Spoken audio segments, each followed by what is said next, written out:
Kung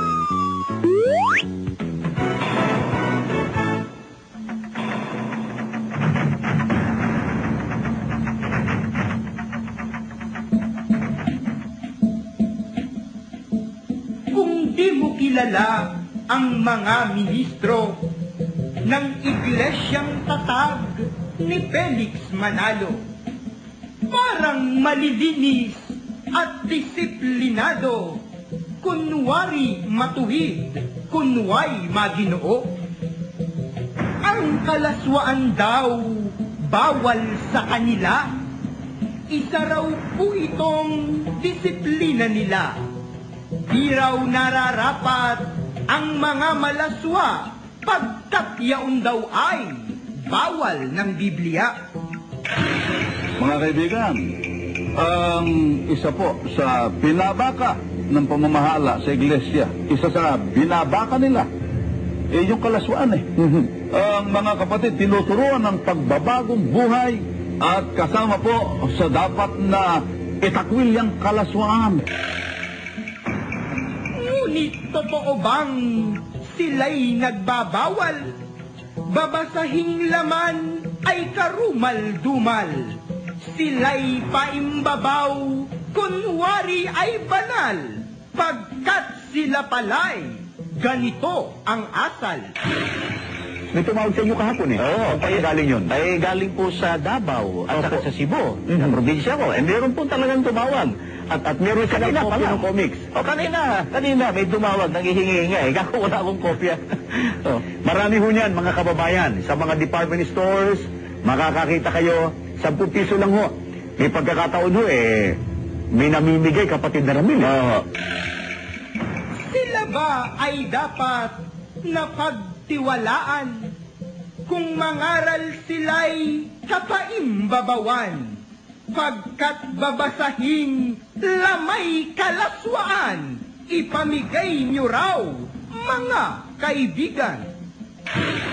Kaya gusto nating manawagan kapatid na Ramil sa mga miyembro, sa lahat po ng miyembro ng samahang yan.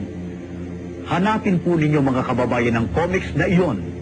At kung kayo po nagkaroon kayo ng kopya, itinago po niyo yung iba.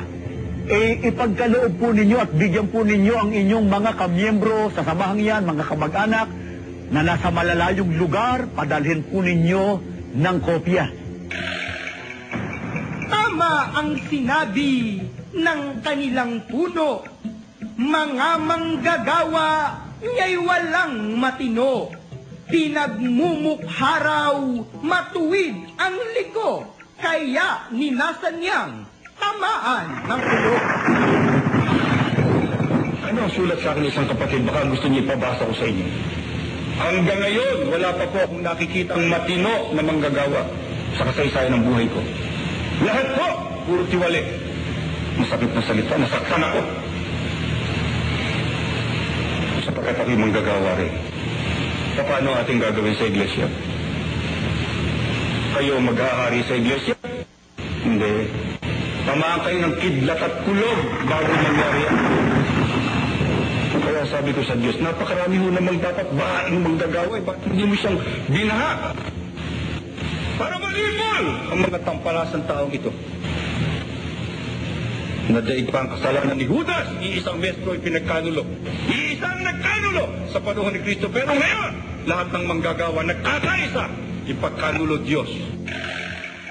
Sabihin ng hindi sila ang gumawa ng nasabing comics na lamay malaswa. Bakit ipapayo sa bayat sa madla, bumilit basahin, di ba yay masama?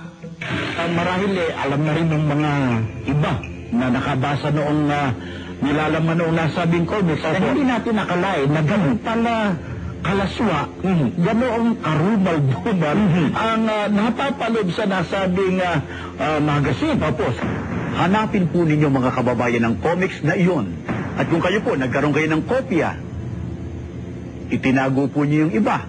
Ipagkaloob po ninyo at bigyan po ninyo ang inyong mga kamiyembro sa samahang yan, mga kamag-anak, na nasa malalayong lugar, padalhin po ninyo ng kopya. Kung ikaw ay isa sa mga kaanib. Diyan sa iglesyang aral ay dituwid.